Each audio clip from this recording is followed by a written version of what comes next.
Let me paint you a picture. You just woke up, you brushed your teeth, got your coffee, and now you're doing your morning stock preparation, spending hours scrolling through tens if not hundreds of different stocks, trying to find that one gem that'll make you profitable that morning. Have you ever wondered if there's a magical way to completely filter out thousands of stocks so you can only see the ones that fit your exact requirements? Maybe you're only looking for bounce plays, maybe you're looking for breakouts, maybe you're looking for gradual gainers, sharp gainers, longs, shorts. Well, lucky for you, there is a way. And in this video, I'm gonna share with you my stock screener settings that I use every morning before I trade, so I can filter out all the noise and only go through stocks that I'd be genuinely interested in. This will save you tons of time, will give you a better watch list, and if you do it correctly, this in itself will make you a more profitable trader. Well, let's not waste any time. Let's get straight into it. First things first, you're gonna need a screener. There are tons of different screeners out there, but some are better than others. But for the most part, they're all the same. If you don't have one yet, I definitely suggest getting one if you're looking to get in day trading seriously or even trading at all. It's an important tool to have in your arsenal and can be the difference maker of you making money or not. I'll be using FinViz for these examples, but most screeners will do just fine. I would normally be using TradingView Scanner, but TradingView Scanner costs money and FinViz is free. So I thought for you guys, we should be using FinViz for these examples. I'll leave a link in the description. All right. So I don't know what type of trader you are. You might be a riskier trader than me. You might be a more passive trader. Everyone is gonna be different. That's why I'm gonna give you multiple different presets that I use so we can include all types of traders. I guess what I'm trying to say is, don't feel like you have to copy my settings for verbatim. Change them to whatever trading style fits you best. It's important rather than just copying my settings, you understand the thought process behind it. Also, make sure you watch this whole video because I will be leaving multiple different screener settings, and one of them is an absolute gem that works wonders for me. I'm also not going to be explaining each and every setting and why I'm using it because I have a bunch of different presets, and if I explained each and every one of them, this video would be an hour long. If you want more information or have a question of why I selected a specific setting, ask it in the comments and I'll try to answer. Alright, the first strategy we're going to be doing is for stocks that we want to buy and hold. These aren't short-term trades, these aren't day trades, they are trades that we can be confident in and not sell. Most of these charts should look like this, where they have steady and consistent growth. So you want to go to FinViz and then go to the screener tab, and this will take you to the screener. The first setting we want to change is market cap. We only want to be looking at stocks with over a 50 million market cap. This will filter out any and all penny stocks. Next, we only want to see stocks that are above the 20-day moving average. We want to see a beta over 1.5,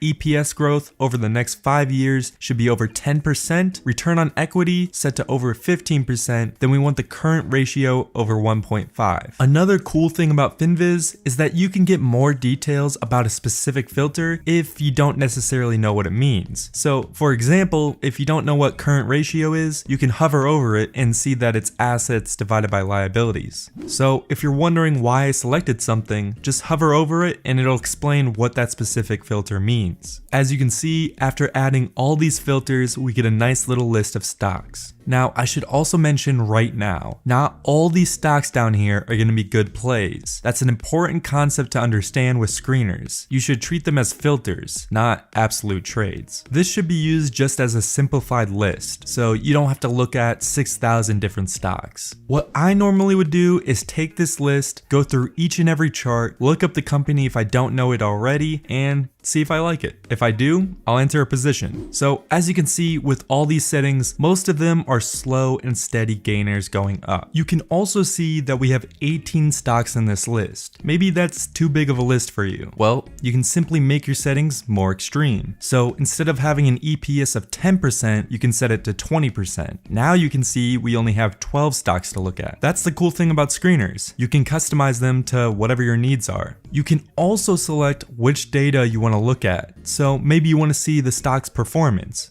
Well, you can just click this tab to do so. So you can get some really good information with these tabs. You can also hover over the stock's ticker and it'll show you a quick example of what the chart looks like. So you don't have to sit here and open each and every one on TradingView. So what I normally do is I hover over each and every one to see if I like the general style of the chart. Then I'll open it up on TradingView to do some more in-depth technical analysis. The next preset we'll be looking at is for oversold bounce plays. Here's the strategy for this one. We're looking for stocks that probably dropped too much and the market just overreacted. So what we want are plays like this, where there's a recent drop and the price is starting to correct itself. So we can enter or at least watch for a bounce play. These are usually really nice because bounce plays usually make big movers, and big movers bring in a lot of profit. And most of the time you're getting the stock for a pretty good price. So for this, we want the stock price to be over $5. We then want the RSI to be oversold, and this will give us only stocks that the market probably overreacted on. Next, we want to set the change to up, saying that it recently just started going back up. Then we want to set the relative volume to over 2, which is basically saying that we want to see stocks that have 2 times the volume it usually does. So with these settings, we're looking for oversold stocks that are recently going up and a lot more people are entering than usual. We got a nice set of stocks where if we go through them, almost all of them just recently went down and are starting to correct a bit. One recommendation I would have with this style of trading is to be a little patient. You don't want to catch a falling knife. Not all of these will bounce back up. Some of them will act like they want to correct, but then just keep falling. So I'd suggest just putting these on a watch list, watch them for a bit, wait for some confirmation, then enter. You can make some really good plays with this preset. This next preset is looking for breakouts. Breakouts can be really nice because once they are confirmed, most of the time they skyrocket. It's a really nice list to have just to watch every now and then for a potentially good gainer. What we are looking for are stocks like these, where it just now got to a new high and is ready to keep going. So for this strategy, we want the chart to be in a strong uptrend. To make sure we're getting that, we want the price to be above the 20-day,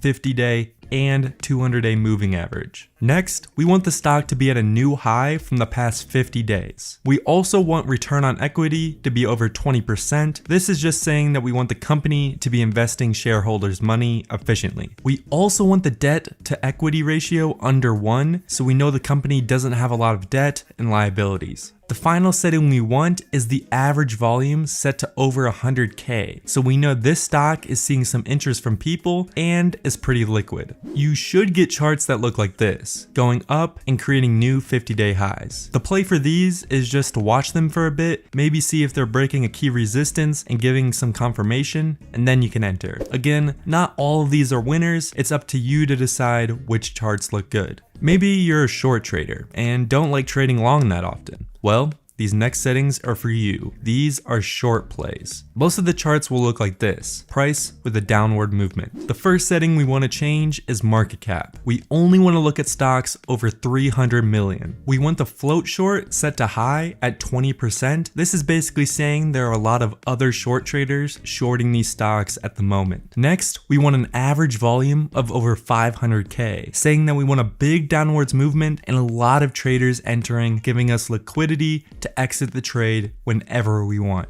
Then we want a relative volume over 1, so saying we want a volume higher than what it normally is. Then we want the current volume over 500K, and boom, you got a couple of stocks that have some great potential to enter a short position. What's cool about this one is the float setting. So when entering this trade, you can be confident there are others hopping on the same exact strategy you're doing. The next preset we'll be taking a look at is bounce plays off moving averages. So it should look something like this, where price came down and is looking to bounce off the moving average using it as a support, and it's heading upwards. To do this, we want our price to be above the 20-day moving average, but we also want the price to be below the 50-day moving average. Then we want an average volume of over 400K, telling us this stock has a lot of activity, and then we want the relative volume over 1, telling us it's higher than normal. Then we want a current volume of over 2 million. As you can see, it gave us a lot of different charts that went down recently, but are looking to bounce off the moving average and to start heading upwards. The next preset is for all my dividend traders out there. We'll be trying to find undervalued stocks that are looking to grow, but they also pay dividends. First things first, we want large market cap stocks, so we'll set it to over 10 billion. Next, we want a positive dividend yield of over 0%, telling us all these stocks pay dividends. Next, we want a PE ratio of under 20, saying it's potentially undervalued. Then we want an EPS growth for the next 5 years at over 5%, telling us the company is growing. We want a payout ratio of under 50%. We want a low PEG, giving us stocks that are undervalued. Then we want an EPS growth next year of over 5%.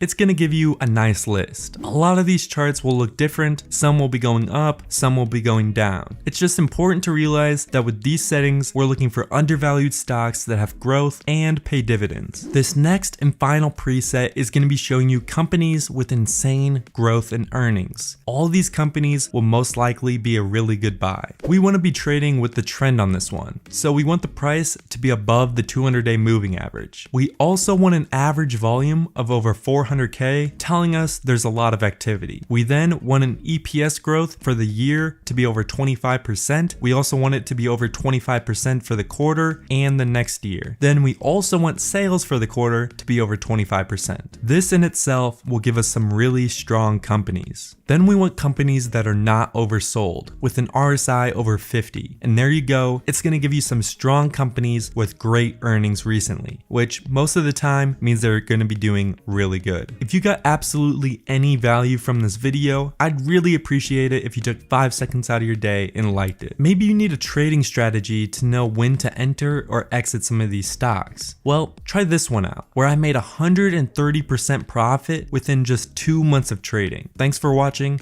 and I'll see you guys next time.